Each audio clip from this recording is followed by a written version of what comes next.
What's going on, guys, and welcome to another video, another formation video.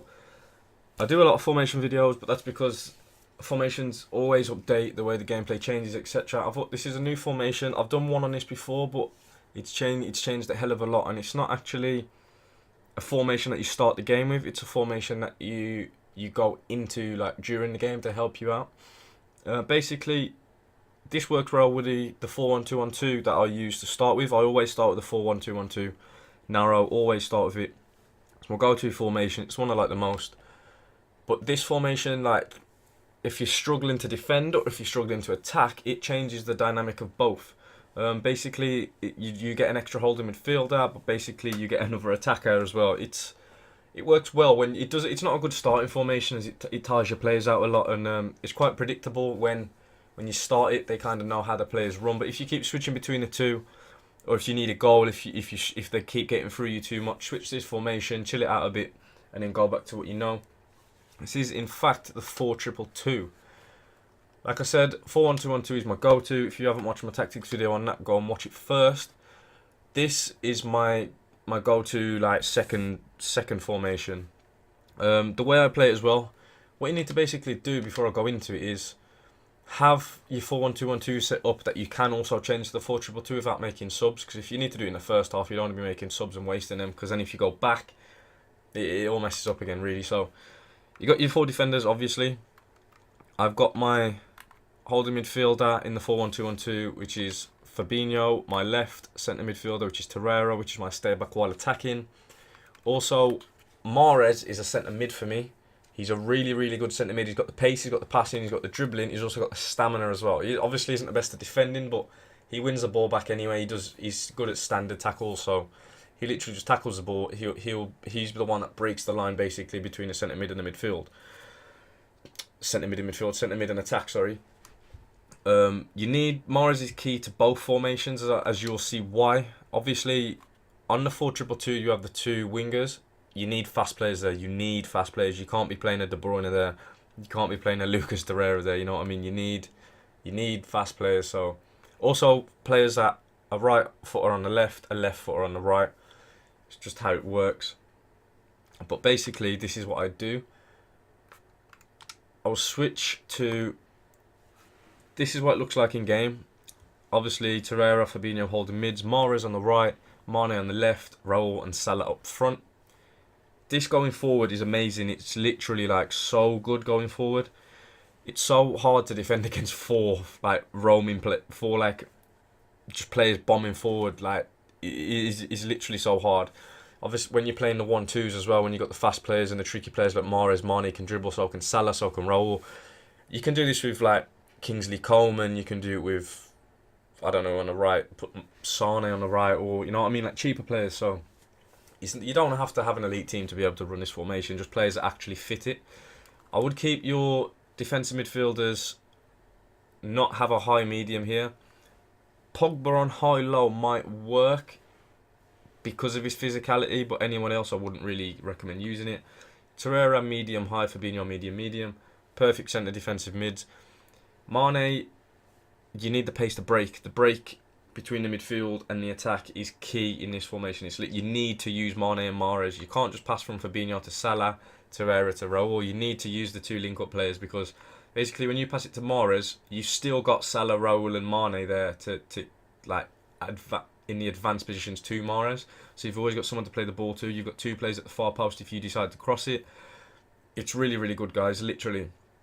Like I said, not a starting formation. I wouldn't use it to start with.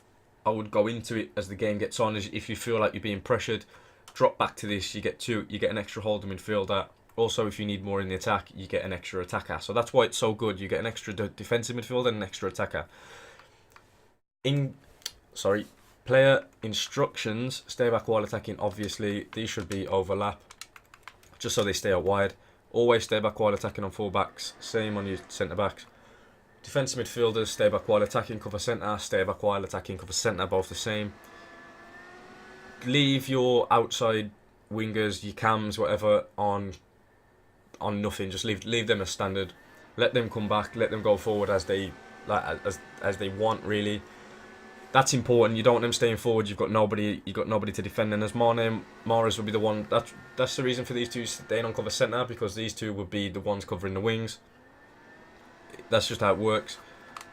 Stay central and get behind and stay forward. Same on both strikers. You want them central. They're your focal points of the attack. These two, your outside cams will do the work on the outside of the pitch. Basically, you don't want like these two.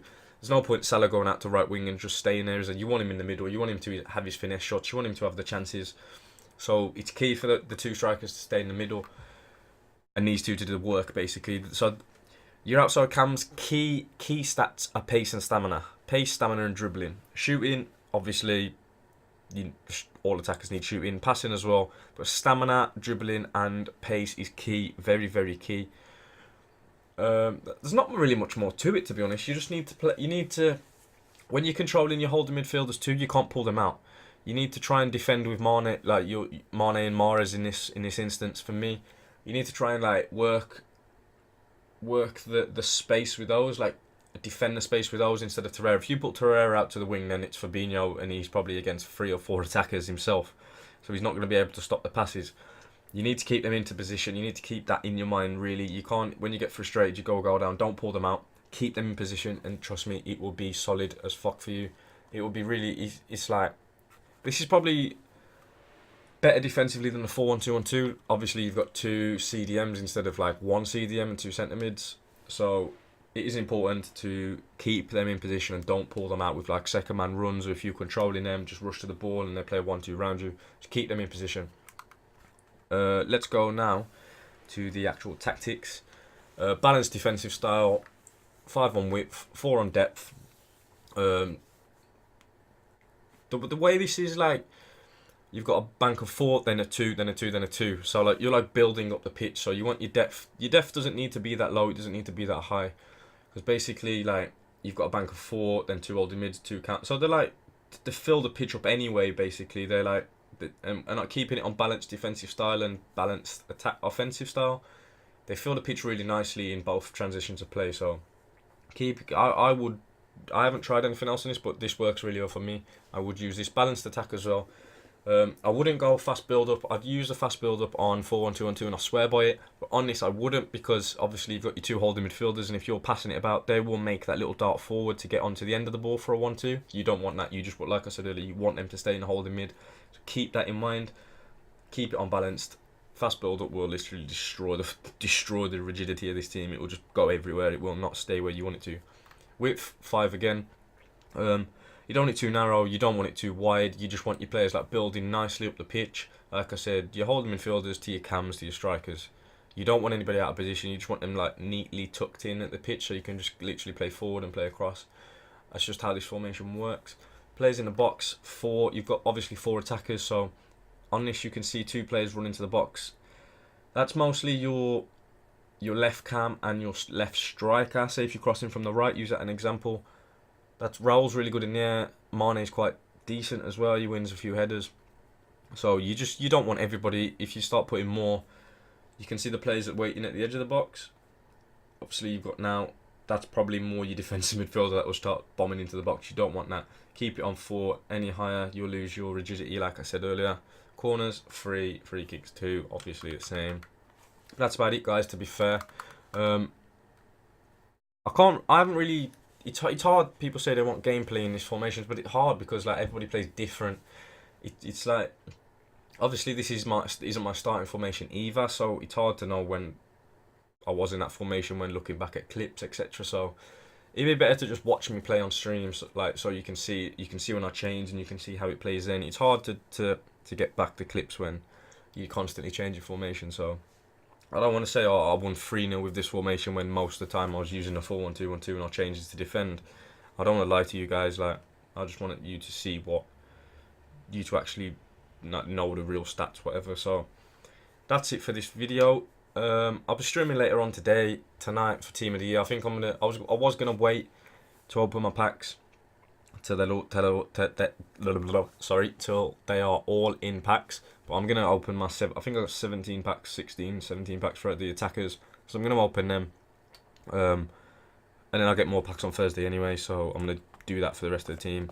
But yeah, guys, Hope this works for you. Like I said, keep it in mind, it's not a starting formation. It's a formation that you change into, which a lot of you might be wanting to use. If you really want to, if you've got the players. I haven't got the players at the minute to start with this formation. If you have, obviously you see a lot of pros use it. Eusebios, Cruyffs, Ronaldo's, R9 Ronaldo.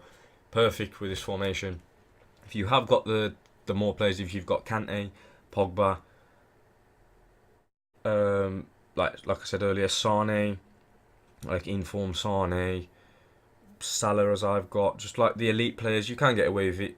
But your defensive midfielders need to be good. They can't be bad defensive midfielders. They need to be good defensive midfielders as their key to this formation. That's it for this video, and I'll see you guys in the next video.